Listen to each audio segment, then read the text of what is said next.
Namo tassa bhagavato arahato samma sambuddhassa buddhang dhammang sanghang namassami.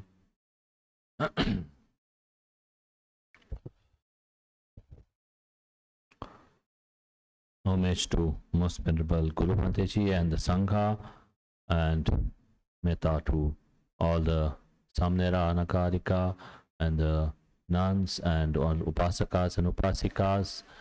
And on the second day of this Bodhisattva program,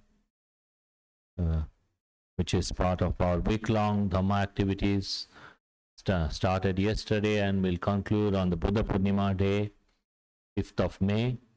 We are having so many programs. I am sure you have all collected the invitations and gone through, and throughout the week we will have many programs, teachings and meditations and talks and dana services and so many programs. So today we are gathered here to know how to pay our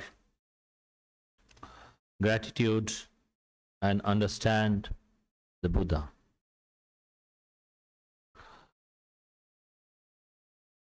So paying gratitude, katanyuta. Katanyuta, being grateful, that itself is a great blessing, Lord Buddha says. Santuti cha katanyuta. So, being grateful, that itself is a blessing. But how do we be grateful? We are grateful for something good that we receive. Something good and noble that we receive from somewhere. For example, we have our parents. They have done so much for us when we were small, when we were just small children. They have done so much. That's why we have been able to survive. If they didn't take care of us when we were small babies, we would have died. They did for us. Many of our teachers, our brothers or sisters or friends or relatives also have done a lot of things for us at some point of time. So wherever we have received any help, any guidance, anything good, any support, we should try to be grateful. It's a sign of a good person, Lord Buddha says. Sappurisa lakhana, characteristic of a good person to be grateful. So if you see anyone who is grateful for whatever big or small they receive, then you can understand this is a good person. Remembers the things that we receive, then this is a sign of a good person. If you come across someone who doesn't remain grateful for the things that they receive, they don't care, they are not grateful, then you can say this is not a good person. So it is part of our Dhamma practice. Develop the gratefulness, develop the gratitude. And here on this Bodhisattva, it's our expressing our gratefulness to whom? To the Supremely Enlightened Buddha, the greatest teacher of gods and men, Sattadeva Manusanam. We pay our gratefulness. Why? You may say, okay, we can understand. For example, as we were talking about our parents, we were talking what they did for us, or some of our friends or relatives or brothers, sisters, teachers, anybody, other people who have helped us in some way or the other. What about why should we have gratefulness towards the Buddha? Simply because of this. Simply because of this, that after all receiving all these things that we have received from our parents or our teachers or our relatives or friends or anybody else. Those things were good enough only for a short time. For example, our parents, they took care of us. They gave us food and clothing and shelter and medicine and all the things that necessary. And because of those things, this body has grown up. And this body has survived till this long. But then, eventually this body will perish. That is something we cannot stop. Even our parents cannot stop. Or nobody else in the world can stop this. So whatever skills or knowledge we could get from other people, we could use it for, say, earning livelihood or being well known or whatever it is. But that skill or knowledge still not good enough to remove all our suffering. Whatever material or immaterial things that we have received, we can use it for some time, but we cannot use it and remove all our suffering. We cannot be fully free from suffering. Our heart is still burdened in this way or that way. Aging, we cannot remove. Sickness, we cannot remove. Death, we cannot remove. Physical or mental suffering, we cannot remove, in spite of receiving so much from other people. The Buddha taught us something.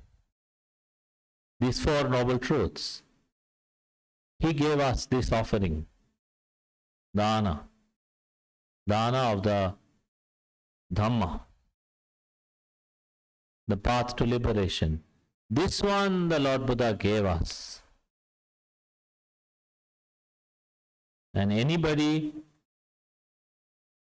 at the time of the Buddha or now or in all these years or in future, anybody who has upheld this, anybody who has practiced this, anybody who's going to practice according to the instructions of the Buddha can go beyond these things, or has gone, like Most Venerable Sariputta Mahathera, Most Venerable Mahamoggalana Mahathera, and so many great disciples, and so many arahants, so many enlightened monks and nuns and upasakas and upasikas from Lord Buddha's time till now. Those who have practiced this, they have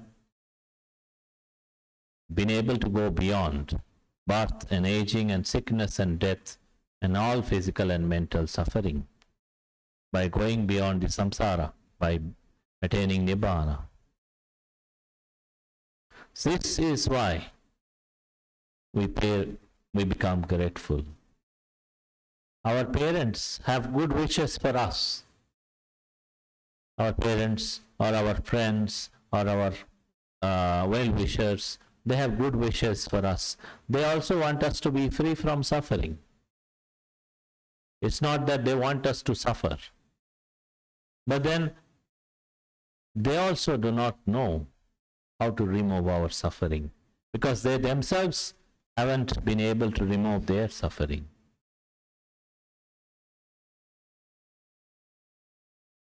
That's the thing. If they were wise enough to know, okay, I have removed my suffering, all my suffering, then I can tell you how to do, how to go about it. But then, in spite of all their good wishes, all their good intentions, sometimes their advice or their help or their assistance is not good enough to free us from suffering. This is the gift that Lord Buddha gave. This is the gift of freedom from all suffering that Lord Buddha gave us. Now people give gifts to each other or help each other if they have a relationship, if they are known to each other, if they are relatives, if they are friends, if they have some kind of relationship, But Lord Buddha gave this gift to everybody, whoever came to him, to all the people. Most of them are not known, not related, but still, whether they were related to him or not related to him, with equal compassion he gave. With equal metta and karuna he gave this gift to everybody, whoever came. And he's still giving. He's not just stopped giving. Because, as we say, Lord Buddha resides in the Dhamma. Yo dhammang passati, so mang passati. One who sees the Dhamma sees me. He said, if you see the Dhamma, if you understand the Dhamma, then you see me. I am the Dhamma. I am the embodiment of Dhamma. So still now, through the Dhamma, he is still giving the gift. Whoever coming to him, paying homage, taking refuge, still receiving this gift from him. And people will continue to receive in future as well. We take refuge in the triple gem, Buddha, Dhamma and the Sangha. We say, and this is the greatest refuge, the highest object of recollection. This should always be our highest object of recollection, the Buddha, Dhamma and the Sangha. Why should it be our highest object of recollection? Because when we recollect the noble qualities of the Buddha, Dhamma and Sangha, we purify our hearts. Look, everything about the Buddha, everything about the Dhamma or the Sangha is about purification, is about letting go of the defilements, is about developing all the virtues and wisdom and noble qualities. So, whatever good and noble found here in this world,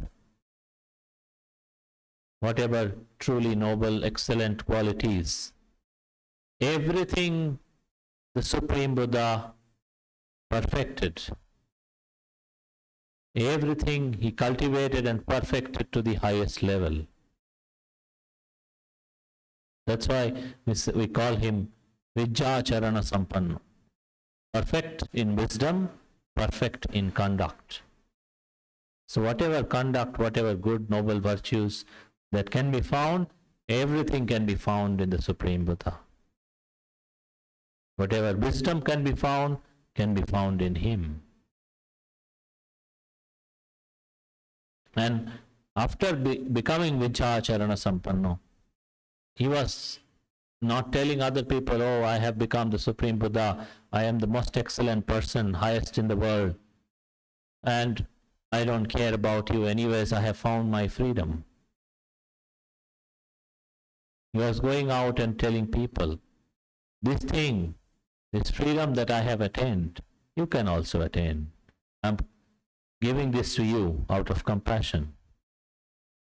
It is up to you, you take it up, practice.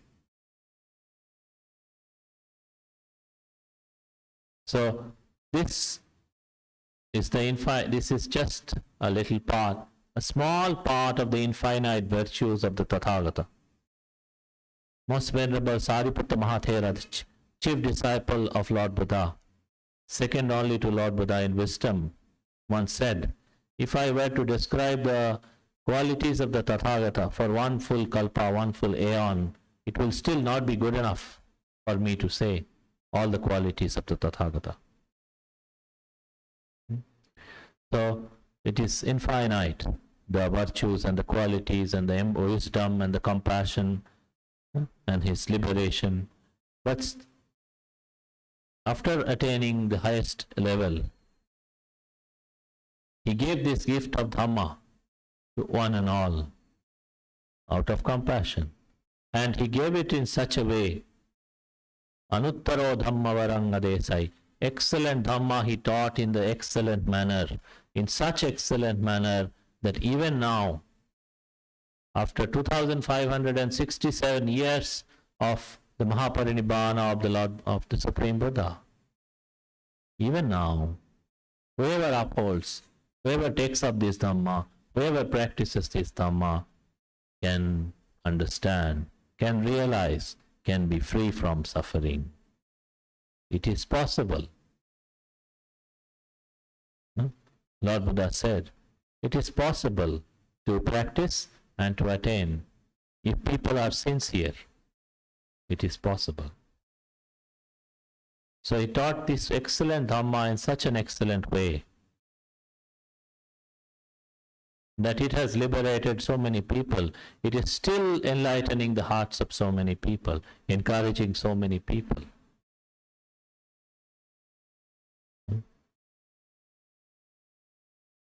And all this he did out of great compassion.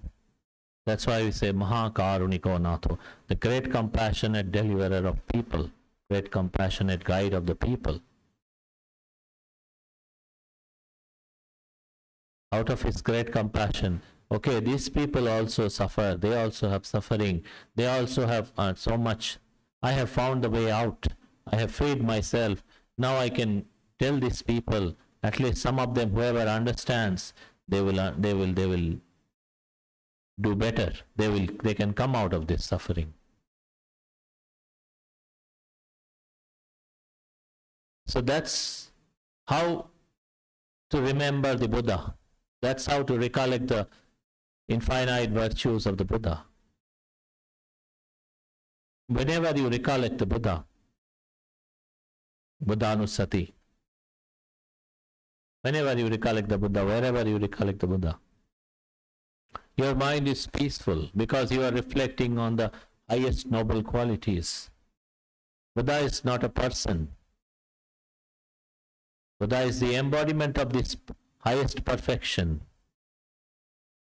Yes, there are persons who become Buddhas, and they, as long as they live physically till their Mahaparinibbana, they embody all these qualities. They uphold, and then they show it to the world that this is the highest and greatest and noblest of all things, and people can follow this.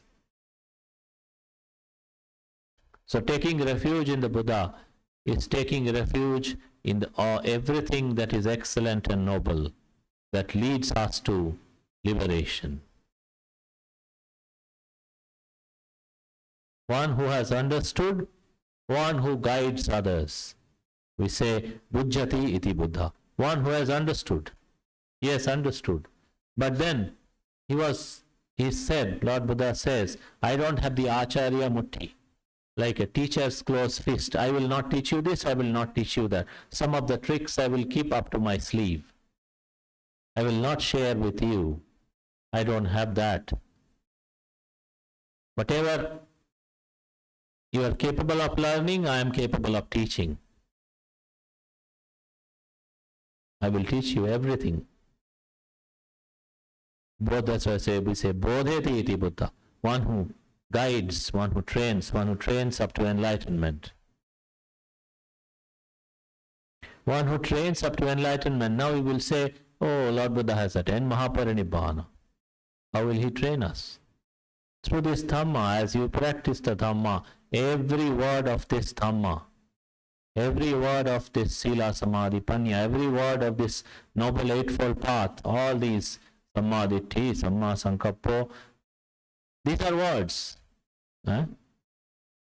These are words. Right understanding and right intention and right speech and right livelihood and right action and right effort, right mindfulness, right meditative absorption. These are words. But then these words imply something, imply our own spiritual perfection, how we develop them, within our own hearts. How to develop, what is right view and how to develop. That is in our heart. What is right intention and how to develop. What is right speech and how to develop.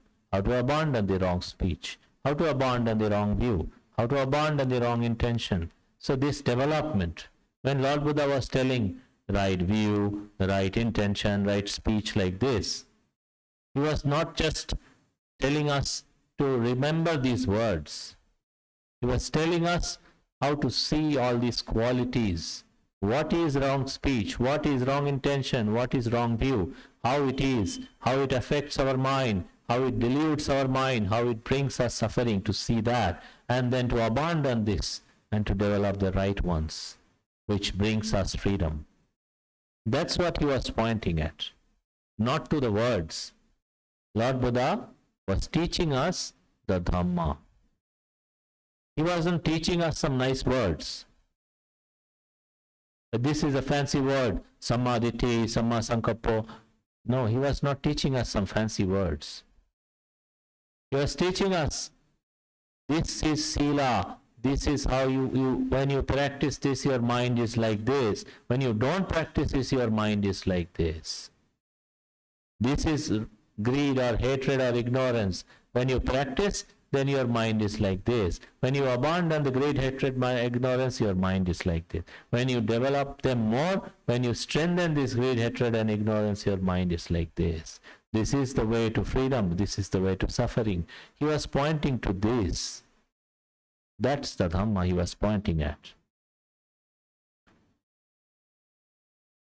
Not to the words, but to their true meaning as we feel them in the heart when we say lobha, greed. We all have this lobha, greed about this or that, We're not freed from lobha. We're not arahants. But then, how this greed comes, how it affects our mind, how it makes our mind uneasy, how it takes away the happiness, how it again creates and perpetuates this cycle of suffering. This is what Lord Buddha was telling us. You must see it here. When I say greed, you must see it here like this. When I say hatred, you must see it like this. In your heart, you must see like this. Then you will understand that what I am telling you to abandon, what I am telling you to develop, then you will understand. He was pointing to this. And you know the most excellent thing? Our parents, no matter how much metta karuna they have for us, even they also cannot teach us this. They also stuck with greed and hatred and ignorance. And at the most they can teach that much only. They would not say, oh, dear son or dear daughter, you must abandon the greed, hatred and ignorance. This is the way to freedom. They also cannot. Because they are also stuck with that only, Irrespective of all their good intentions and metta karuna, they are also like that. But Lord Buddha was telling, you should abandon this. This is where your true welfare lies. This is your true welfare. This is your true goodness. That's why we remember the Buddha with gratefulness. Because he was seeking our welfare, that highest welfare which even our own parents could not do.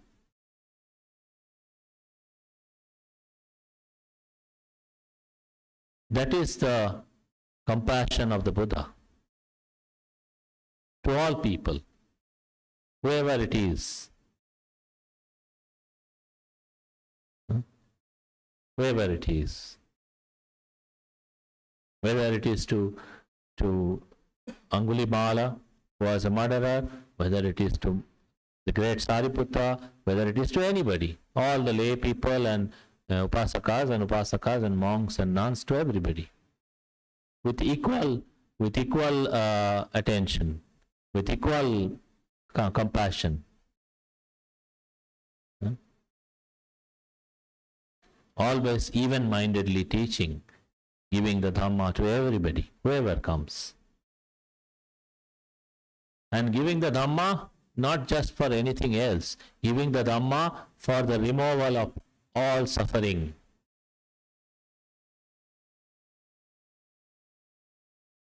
Dukkhang evam panyavemi dukkhasacha nirodho. These are the only two things that I teach. That there is suffering and there is freedom from suffering. So that freedom from suffering he was teaching. He is still teaching. He will continue to teach through the Dhamma. Wherever you hear the Dhamma, wherever your mind is peaceful listening to the Dhamma, from anyone, whoever it is, and you see the Dhamma, this is the Nama, this is the Rupa, this is the Dukkha, this is the Samudaya, this is the Nirodha, this is the cessation, this is the path to cessation, then you must remember this is the Buddha sitting and teaching the Dhamma through Dhammakaya. This is the Buddha. If he was not teaching, we would not know. We don't have that much of parami to know. Normal people. People don't even remember what they ate yesterday. Most of the times they forget. Day before yesterday, out of question. 1 week, I'm not even asking. People don't remember. How will they understand this Dhamma? So deep and subtle, beyond logic, beyond intellect. How will they understand? They cannot. Without the Supreme Buddha teaching us, we would never know. We would be just people with eyes but blind. Blind in ignorance. This he gave, the eye of wisdom, out of compassion. So everything, all these, whenever you recollect the Buddha, recollect like this, then your faith will increase. Remember like this, that this is the excellent thing that he gave. The most excellent thing that he gave, because all other so-called excellent things are still not good enough to remove all our suffering. But this excellent thing, the most excellent thing Lord Buddha gave, it can remove our suffering. So this is how we remember the Buddha, recollect the Buddha. We develop the faith in the Buddha, Buddhanusati. It's a great recollection, one of the many recollections that Lord Buddha taught, recollection of the noble qualities of the Buddha. Then your mind can be peaceful. Your mind can gain peacefulness, and you can gain piti, sukha. You can go deep into the samadhi. You can understand the Dhamma. And how to pay our gratitude? Paying our gratitude is to practice the Dhamma. He has given us the Dhamma. This is how you must remove your suffering, I am teaching. So when we do this, this is the best way to pay gratitude. Whatever wholesome you do, whether it's generosity, whether it's morality, whether it's meditation, whether it's development of wisdom, whatever goodness you do, remember, this has come from the Buddha. This is my humble offering. Whatever goodness I develop, whatever sila, samadhi, panya, or dana, sila, bhavana, or whatever good things that I develop, this is my humble offering at the lotus feet of the Buddha. This is what the Buddha wanted us to do.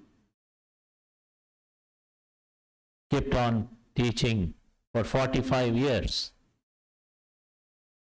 Gave all the necessary instructions that people require to be free from suffering. Whatever necessary, everything he has taught. Every guidance he has given. So this is how we pay gratitude.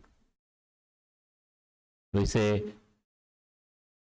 Amisa puja, niramisa. So way of showing respect by offering flowers, paying respect, and such things, or material offerings, or worldly offerings. And then there is a spiritual offering. By practicing the Dhamma, we pay our spiritual true Dhamma offering. And Lord Buddha says, this is the highest offering that you can, this is the highest homage you can pay to me, by practicing the Dhamma. If you practice the Dhamma, you are always paying homage to me. Wherever you go, if you are upholding the Dhamma, practicing the Dhamma, keeping the Dhamma in your mind, every second that you keep Dhamma in your mind, you are paying homage. Wherever you go, you are paying homage. So that's how you pay homage. That's the best homage that you can give. Because Lord Buddha was not asking to give me these material things, those things, these, that, nothing. He was not asking like this. He was asked, what I am teaching you, practice. Make the effort to purify your mind. Make the effort to let go of the greed, hatred and ignorance. Make the effort for liberation. This is, at least this much you can always do. So this is how we pay gratitude. No matter what we do, it's still not good enough, because we cannot find this. Lord Buddha gave us the most excellent gift. Anuttaro Dhamma Varanga Desai. The incomparable Dhamma he has taught. So at least we can practice and pay homage through the practice. This is the right way of paying homage. So today, on this occasion of Bodhi Saptaha, all of us, this should be our way. Not just today or not just this week. Every day, by practicing Dhamma, we can pay homage. This homage has value. When you pay homage by practicing Dhamma, this has value, because this, every time that you practice the Dhamma, every time your mind is closer to Nibbana.